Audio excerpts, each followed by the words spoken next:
Amazon won Best Idea in 2015, Tesla won in 2016, Nvidia got missed in 2017 because the all-in guys backed Box instead.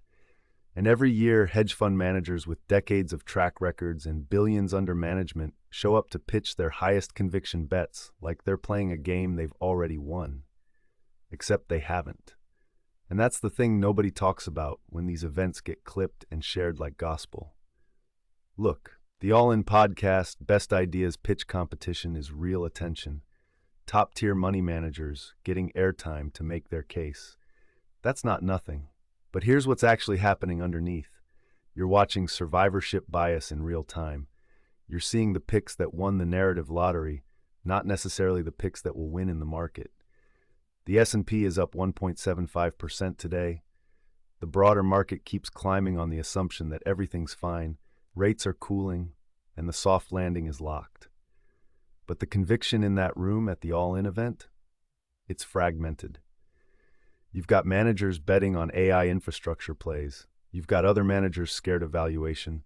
You've got one guy saying the Fed's done hiking, another guy saying we're one inflation print away from chaos.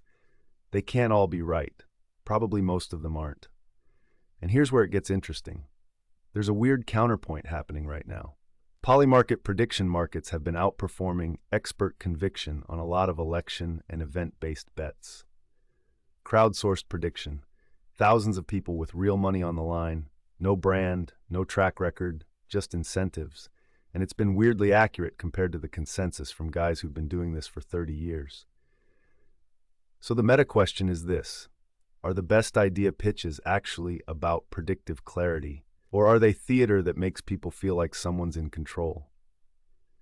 Because if a crowd of anonymous polymarket traders is better at calling macro inflection points than Jason Calacanis and David Sachs both thinking out loud, that's saying something uncomfortable about what conviction actually means.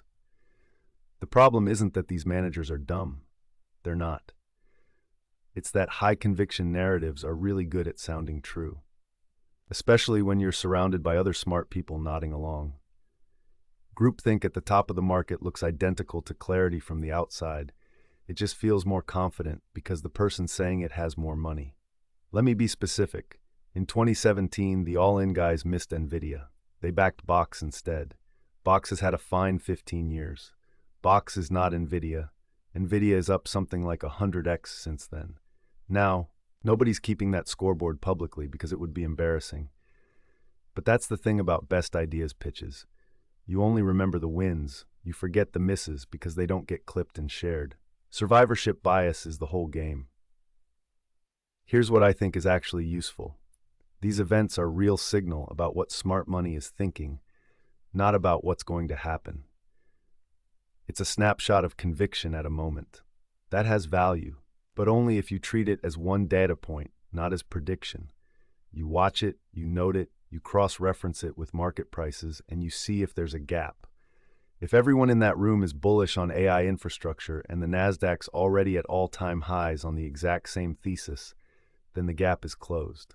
That's not opportunity. That's consensus.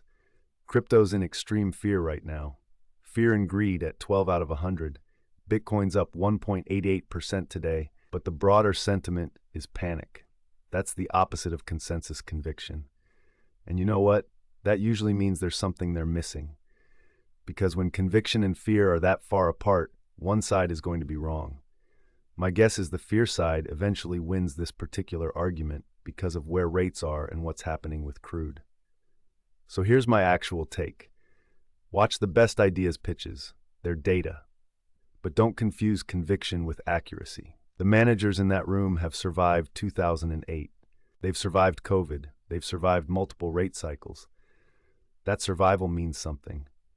But it doesn't mean their next call is right. It just means they've been around long enough to know how to talk about uncertainty like it's certainty. That's a skill. It's not prediction. The real question to ask yourself is this: if these guys are so good at picking winners, why do they bother doing public pitches? Why does Jason Calacanis need the platform? If your track record was that good, wouldn't you just quietly compound it? Drop a comment.